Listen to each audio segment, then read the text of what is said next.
D'abord, la bonne question, c'est quoi le talent en politique? Alors, ok, donc pas question à la suivante, c'est quoi le talent en politique? C'est-à-dire, est-ce que c'est le Machiavel? Est-ce que c'est l'idéal? Est-ce que c'est le charisme? Est-ce que c'est aimer les autres? Est-ce que c'est l'action? Quand je vous écoutais, je n'avais pas du tout pensé comme ça. Et je me suis dit, au fond, qu'est-ce qui fait un talent en politique? Et qu'est-ce qui fait qu'on a envie de politique? Après, moi, pour être très sincère, je n'en rêvais pas la première fois que je me suis rasé. Mon objectif était plutôt d'être pilote d'avion quand j'avais 7 ans, ce qui est sans doute un objectif beaucoup plus sain.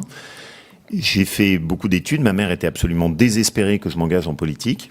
Elle est d'ailleurs toujours convaincue que je finirai en prison parce que elle ne voit pas comment est-ce qu'un politique finit ailleurs qu'en prison. Et objectivement, je n'étais pas forcément destiné à ça, ou en tout cas pas tout de suite. J'appartiens plutôt à une génération, c'est d'ailleurs un de mes gros points de préoccupation, dans laquelle la distance par rapport à la politique avait commencé à s'instiller.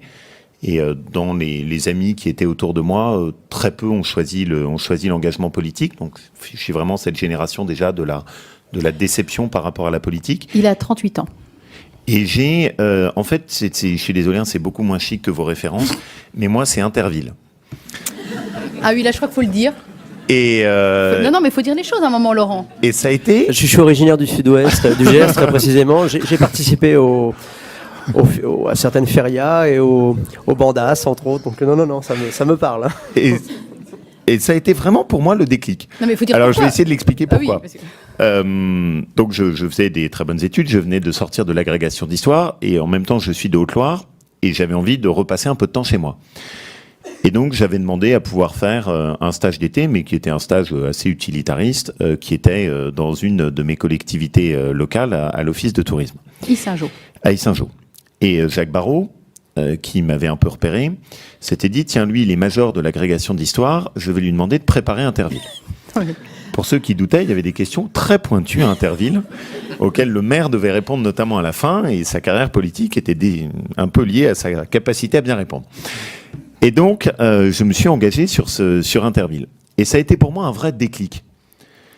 Et ce déclic, si je dois le résumer, je vais le dire très simplement, c'était la confrontation avec des gens venant d'horizons très divers et le plaisir immense de rencontrer des personnes de tous les lieux et d'essayer de créer quelque chose ensemble. Avec des vachettes. Avec des vachettes et de la crème fraîche. Et ça a été pour moi une vraie remise en cause par rapport à ce qu'était jusque-là mon approche très élitiste. J'ai fait des études dans tous les sens. Et aussi cette espèce de conviction à un moment que seule l'intelligence vaut, etc.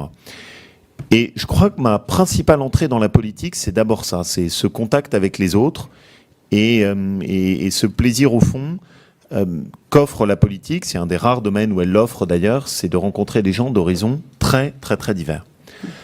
Après, la question, je pense, pour le politique, c'est d'abord quel talent en politique, et puis surtout qu'est-ce qu'on en a fait. Et celle-là m'inquiète beaucoup plus. C'est-à-dire que je vois bien ce qu'a été le parcours d'entrée. La vraie question pour nous maintenant, c'est qu'est-ce qu'on fait de nos talents politiques et qu'est-ce qu'on continue ou non à apporter. Et ce qui est très dur, tu évoquais le nombrilisme. En politique, c'est le dessèchement de l'âme qui est très menaçant. Et au fond, le fait de se perdre en chemin, la politique, c'est le pouvoir, c'est des jeux de pouvoir.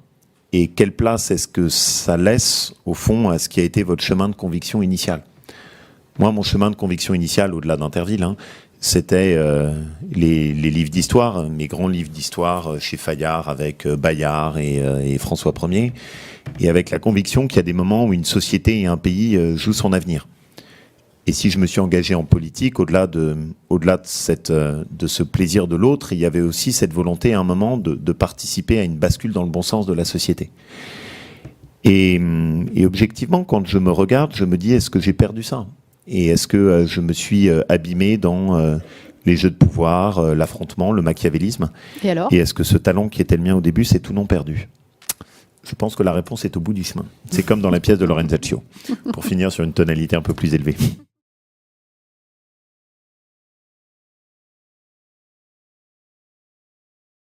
De chez moi. Par rapport à cette question là sur la réussite, la réussite et les talents, la réussite politique, elle se passe pas de talent. Mais la question à un moment, c'est ça mène à quoi? Et moi, j'ai un moment qui a été un moment de remise en cause très fort en sortant de mon poste qui était celui de porte-parole du gouvernement.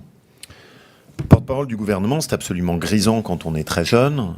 Vous êtes à la télé, vous intervenez régulièrement, vous êtes au sommet de l'agilité intellectuelle et politique parce qu'il faut défendre l'indéfendable, présenter ce qui est imprésentable, réussir à mettre de la cohérence là où il n'y en a pas. Je vois que ça parle tout de suite. Et donc vous êtes un espèce de prestigitateur. Et c'est totalement grisant. Et c'est totalement vain. C'est-à-dire qu'il n'y a rien de plus artificiel que cette fonction. Notamment parce que vous n'avez aucune parole autonome.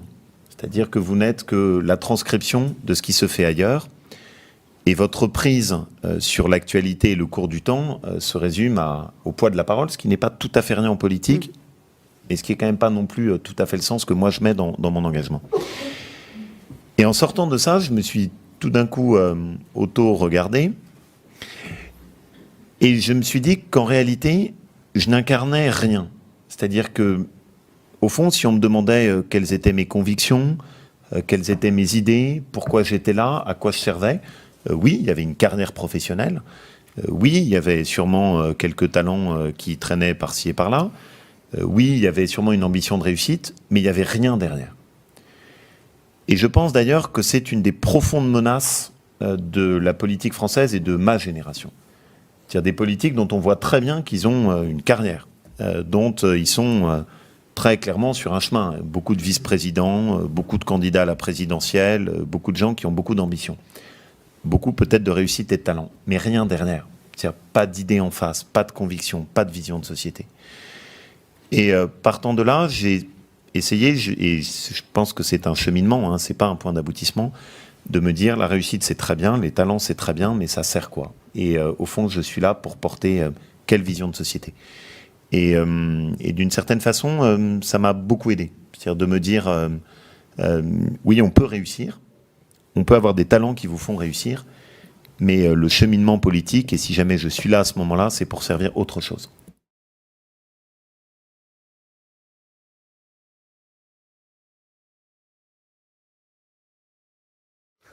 Mais en même temps, dans ce que vous nous avez dit, il y a quelque chose qui est très simple et que j'aime beaucoup. C'est, au fond, le charisme, c'est la valeur spirituelle et le talent, c'était plutôt l'approche matérialiste. C'est pas inintéressant quand même. Le charisme, c'est ce qui est le plus tourné vers les autres et c'est au fond la valeur la plus spirituelle et la plus noble. Le talent, il y a un côté un peu pécunier, quoi. Terre à terre.